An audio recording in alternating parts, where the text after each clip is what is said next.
Olá, alunos, tudo bom? Então, a gente vai dar continuidade hoje falando sobre a América Inglesa, tá? A colonização da América Inglesa, que tem alguns diferenciais importantes, tá? Que é bom a gente ressaltar. Então, para começar, a colonização da América Inglesa, né? Que vai ser a região onde hoje é os Estados Unidos, Canadá, aquela região, mas a gente vai falar especificamente das 13 colônias, que é onde hoje é os Estados Unidos. Ela aconteceu de forma um pouco mais tardia. A gente tem que lembrar que também, né, Inglaterra, França e outras potências demoraram um pouquinho mais para se organizar enquanto Estado e assim poder realmente investir e partir.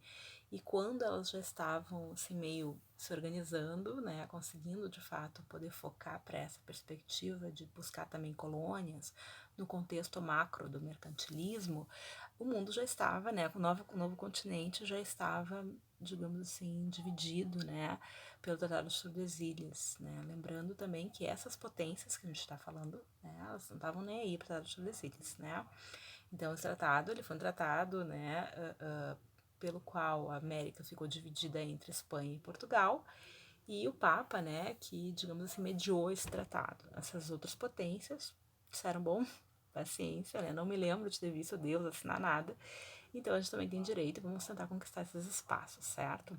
Então, é o que vai acontecer. Então, a Inglaterra, na verdade, desde do seu momento absolutista e principalmente durante o governo da Elizabeth I, né, teve um investimento gigantesco em relação à questão marítima, né, então, ou seja, na produção de navios, né, e havia um incentivo muito grande aos corsários, que eram como se fossem piratas, digamos assim, né, então a ideia era que realmente eles atacassem navios espanhóis carregados de ouro, enfim, né, aqueles galeões gigantes, né, e se possível, né, conseguissem, né, se conseguissem ocupar territórios, enfim, né. Então a gente tem que lembrar também que o território que coube à Espanha é um território muito grande. Dificilmente a Espanha teria como dar conta de tudo. E onde é que a Espanha se concentrou?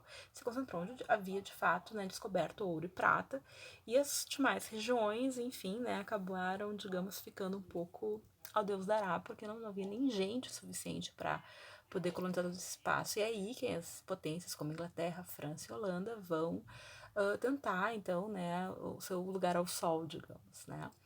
Então, a colonização do que a gente vai entender como as 13 colônias, ela começou então tardiamente, como eu falei, houve uma primeira tentativa de chegar a esses espaços, né, com um corsário inglês chamado Walter Raleigh, tá?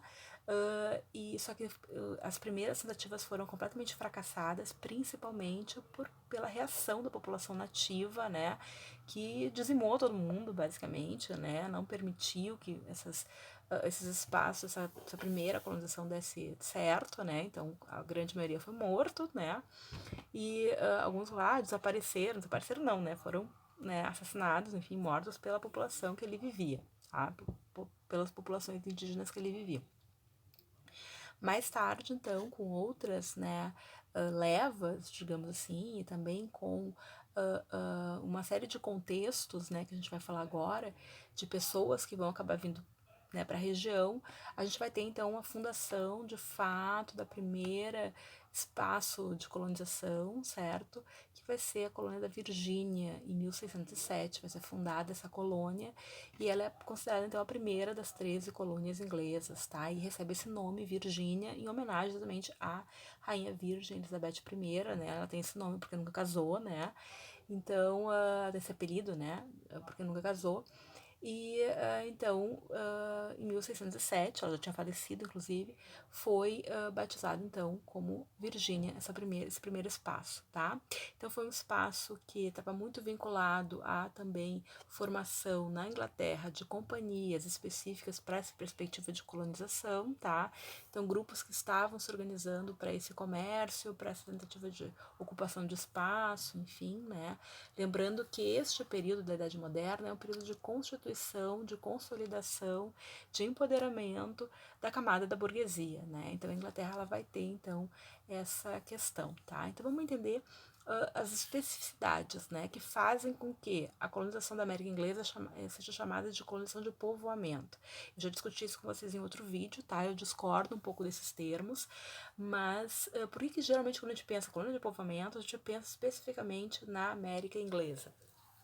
exatamente pelo contexto das pessoas que vieram para cá e o que encontraram aqui também. Então, a gente tem que deixar bem claro que lá no início desse processo dessa colonização, desse início dessa colonização, não foi encontrado nem ouro, nem prata. Talvez a história fosse diferente se tivessem encontrado ouro e prata rapidamente, como foi o caso na América Espanhola, tá?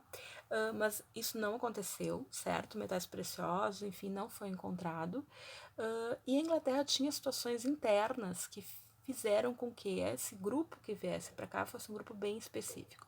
Que situações são essas? Primeiro, a questão da reforma religiosa. Então, a Inglaterra, desde que se consolidou a perspectiva de reforma religiosa, ela vai passar por uma tensão interna muito grande, tá?